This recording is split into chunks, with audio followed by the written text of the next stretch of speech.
Saludos queridos amigos, sean bienvenidos a este nuevo video en el que les estaré compartiendo mi experiencia tanto para hacer estudios de posgrado en Estados Unidos como para conseguir empleo en mi área profesional. Llegué a los Estados Unidos como residente permanente, recién graduado de Ingeniería Eléctrica desde mi país, República Dominicana. Había durado un año en una planta de generación de electricidad como pasante. Además, trabajé diseñando y realizando estudios de iluminación durante unos 10 meses antes de emigrar a Estados Unidos. Al llegar a Estados Unidos, empecé inmediatamente a mirar los posts de empleo y me di cuenta que la mayoría pedían competencias que yo no poseía. También exploré diferentes universidades del área y los programas de maestría que ellos tenían. Como tenía responsabilidades familiares, empecé a trabajar en una empresa que realizaba instalaciones eléctricas en proyectos residenciales nuevos, como electricista aprendiz o Apprentice Electrician. En eso acudí a un open house que realizó Penn State Great Valley y apliqué para la maestría que ahora poseo. En el primer semestre solo tomé una materia, la cual pagué con dinero de mi mamá. Fue entonces cuando conocí de FAFSA y apliqué para un préstamo el cual me aprobaron, es decir, un unsubsidized loan, es decir, un préstamo no subsidiado.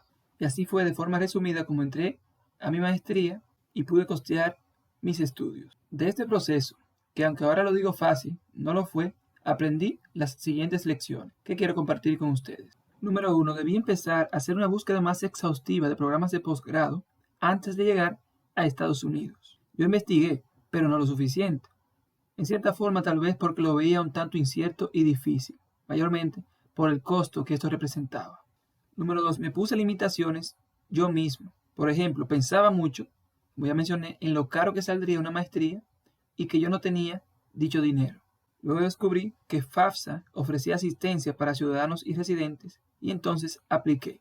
Número 3. Es importante ponerse en contacto directo con la universidad, ya sea por email, por llamada o en persona, ya que no es bueno solamente depender de la información de la página, ya que muchas veces se presta a confusión o deja muchas preguntas abiertas. Por ejemplo, cuando entré a la página de Penn State Great Valley y vi los requerimientos para ingresar a un programa de maestría, yo busqué los requerimientos para International Students, pero como yo era residente, yo no caía dentro de ese renglón. Es decir, aunque tenía estudios extranjeros, al ser residente no caía dentro de ese renglón y los requerimientos eran diferentes. Yo pensaba que debía tomar el TOEFL, que era uno de los requerimientos para estudiantes internacionales. Pero cuando fui al open house y hablé con una representante, ella me explicó que por yo ser residente no tenía que tomar el TOEFL, es decir, el examen de inglés. Y ya yo había empezado, inclusive, a prepararme. Número 4. Pude haber hecho una maestría en otra área más técnica. Aunque el programa de maestría que elegí me gusta y es bien interesante, pude haber explorado otras opciones en otras universidades, pero no lo hice. Esto tal vez por las mismas limitaciones que yo mismo me puse. Debo decir que al principio parecía muy difícil para mí o imposible casi, pero al final no fue tan difícil. Una vez fui tomando cada uno de los pasos. Y por último, debí haberme enfocado en refinar las habilidades y competencias claves antes de llegar a Estados Unidos. Cuando digo esto me refiero específicamente a diferentes softwares que debí de aprender a dominar y tratar de crear expertise en ellos.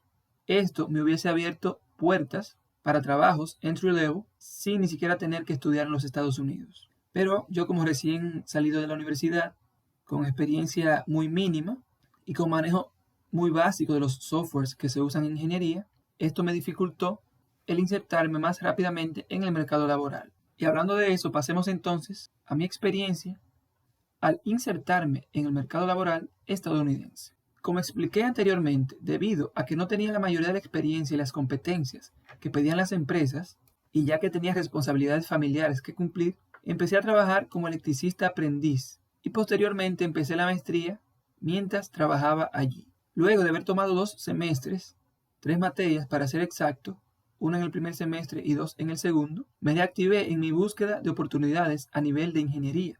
Esta vez fui más abierto y no me limité tanto a la hora de aplicar.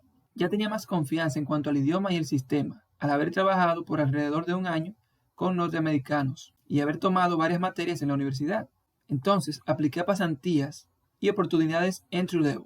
aunque muchas veces no llenara todos los requisitos.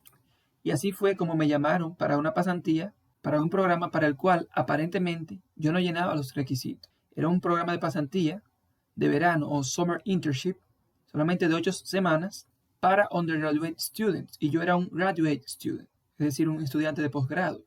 Y este era para estudiantes de grado. Sin embargo, gracias a Dios, me llamaron. La compañía resultó ser una compañía grandiosa, con muchas oportunidades de aprendizaje, y aún siendo pasante, ganaba mucho más que lo que ganaba en mi trabajo como electricista.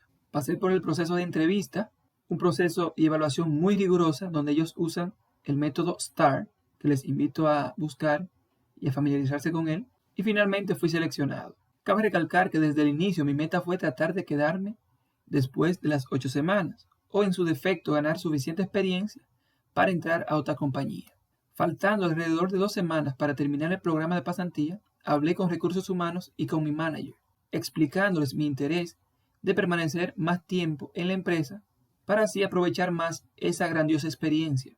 Al principio surgió la opción de quedarme como contratista, pero debido a limitaciones de presupuesto esto no fue posible. Entonces, Recursos Humanos me ofreció quedarme por otros 6 meses en el programa de Co-ops, que son programas que tenía la entidad con diversas universidades, aunque mi universidad no estaba incluida en dicho programa. Al final, en vez de 8 semanas, terminé durando 10 meses en la empresa y obtuve una muy buena experiencia y seguridad en mí mismo.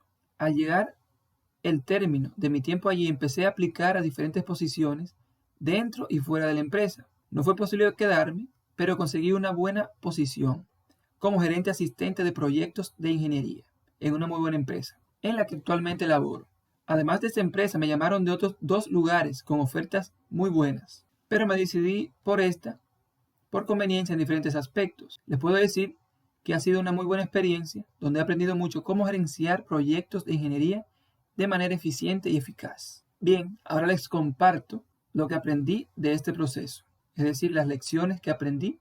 Número 1. A veces hay que arriesgarse y dejar algo seguro por algo que, aunque no es tan seguro, te puede abrir mejores puertas. Si yo me hubiese apegado a mi trabajo fijo que tenía y con el cual cumplía mis responsabilidades familiares, no hubiese dado ese paso para ingresar a la pasantía, la cual me abrió las puertas para un trabajo mucho mejor. Número 2. Al llegar a Estados Unidos debemos mantenernos enfocados en la meta, que es ser profesionales exitosos en dicho país.